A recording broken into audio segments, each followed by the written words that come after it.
1950s, there was a fantastic doctor who was very unusual, named Alice Stewart.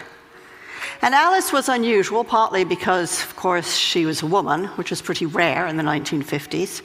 And she was brilliant. She was one of the, at the time, the youngest fellow to be elected to the Royal College of Physicians. She was unusual, too, because she continued to work after she got married, after she had kids, and even after she got divorced and was a single parent, she continued her medical work. And she was unusual because she was really interested in a new science, the emerging field of epidemiology, the study of patterns in disease. But like every scientist, she appreciated that to make her mark, what she needed to do was find a hard problem and solve it. The hard problem that Alice chose was the rising incidence of childhood cancers. Most disease is correlated with poverty, but in the case of childhood cancers, the children who were dying seemed mostly to come from affluent families. So what, she wanted to know, could explain this anomaly? Now, Alice had trouble getting funding for her research. In the end, she got just £1,000 from the Lady Tata Memorial Prize, and that meant she knew she only had one shot at collecting her data. Now, she had no idea what to look for. This really was a needle in a haystack sort of search. So she asked everything she could think of. Had the children eaten boiled sweets? Had they consumed colored drinks? Did they eat fish and chips? Did they have indoor or outdoor plumbing? What time of life had they started school? And when her carbon-copied questionnaire started to come back, one thing and one thing only jumped out with a statistical clarity of a kind that most scientists can only dream of. By a rate of 2 to 1, the children who had died had had mothers who had been x-rayed when pregnant. Now that finding flew in the face of conventional wisdom. Conventional wisdom held that everything was safe up to a point, a threshold.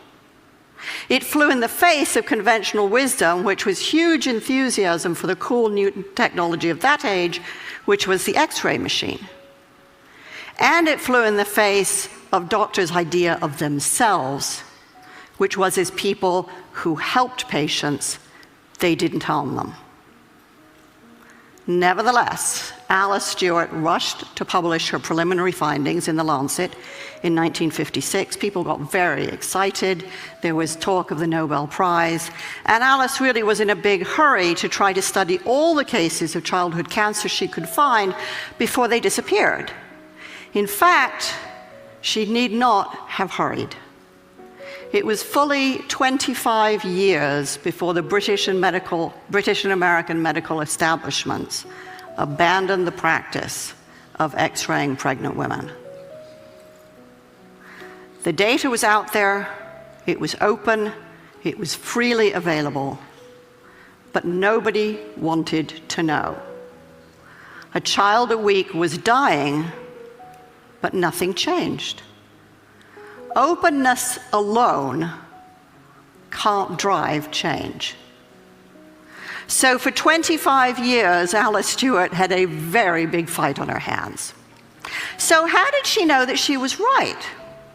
Well, she had a fantastic model for thinking. She worked with a statistician named George Neal, and George was pretty much everything that Alice wasn't. So Alice was very outgoing and sociable, and George was a recluse. Alice was very warm, very empathetic with her patients. George, frankly, preferred numbers to people. But he said this fantastic thing about their working relationship. He said, "My job is to prove Dr. Stewart wrong." He actively sought disconfirmation, different ways of looking at her models, at her statistics, different ways of crunching the data in order to disprove her. He saw his job as creating conflict around her theories, because it was only by not being able to prove that she was wrong that George could give Alice the confidence she needed to know that she was right. It's a fantastic model of collaboration. Thinking partners who aren't echo chambers. I wonder how many of us have or dare to have such collaborators. Alice and George were very good at conflict. They saw it as thinking. So what does that kind of constructive conflict require? Well, first of all, it requires that we find people who are very different from ourselves. That means we have to resist the neurobiological drive, which means that we really prefer people mostly like ourselves.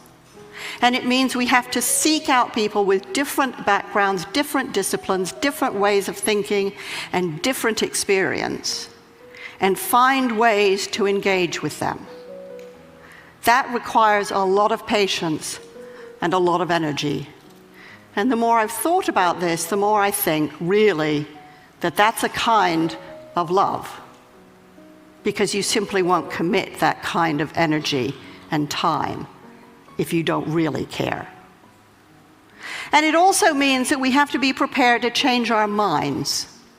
Alice's daughter told me that every time Alice went head-to-head with a fellow scientist, they made her think and think and think again. My mother, she said, my mother didn't enjoy a fight, but she was really good at them.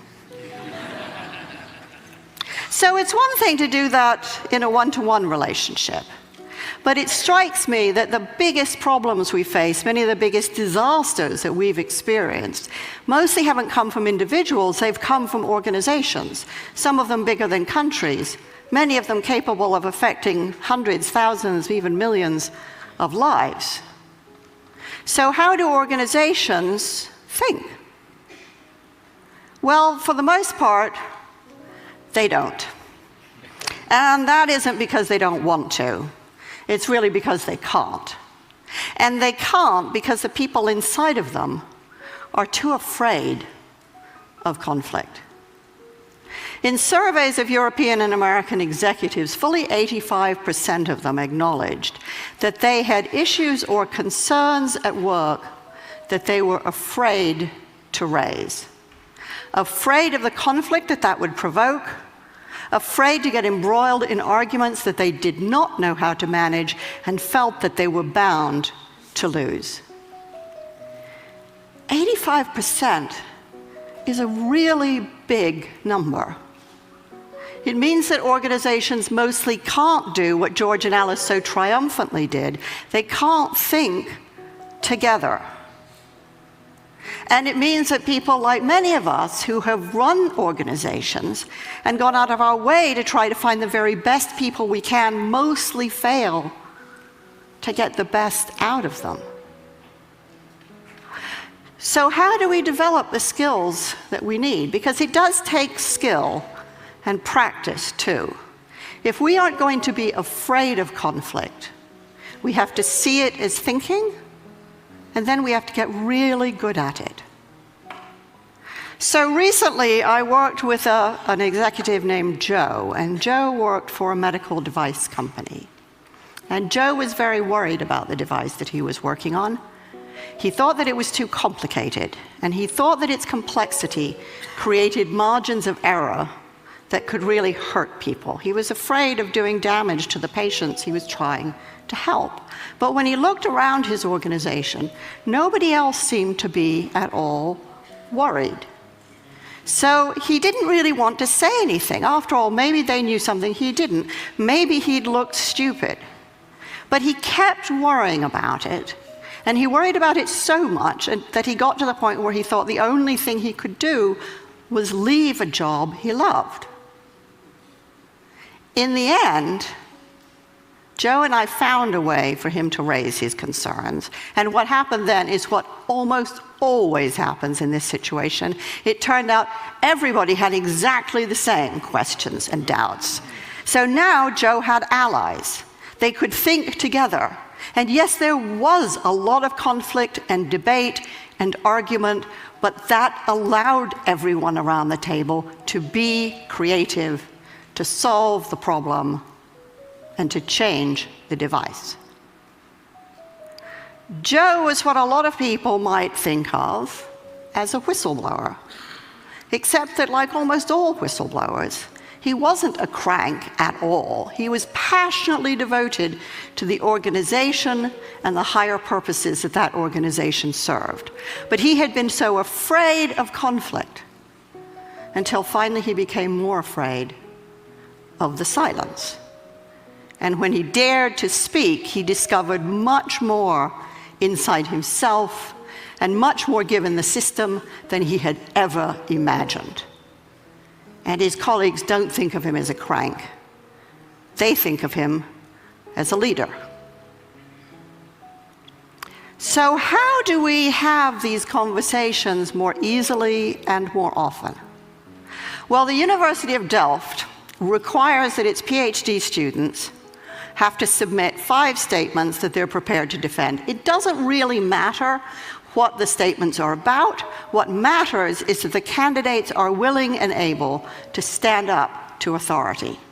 I think it's a fantastic system, but I think leaving it to PhD candidates is far too few people and way too late in life. I think we need to be teaching these skills to kids and adults at every stage of their development if we want to have thinking organizations and a thinking society. The fact is that most of the biggest catastrophes that we've witnessed rarely come from information that is secret or hidden. It comes from information that is freely available and out there, but that we are willfully blind to because we can't handle, don't want to handle the conflict that it provokes. But when we dare to break that silence, or when we dare to see, and we create conflict, we enable ourselves and the people around us to do our very best thinking. Open information is fantastic. Open networks are essential. But the truth won't set us free until we develop the skills and the habit and the talent and the moral courage to use it. Openness isn't the end. It's the beginning.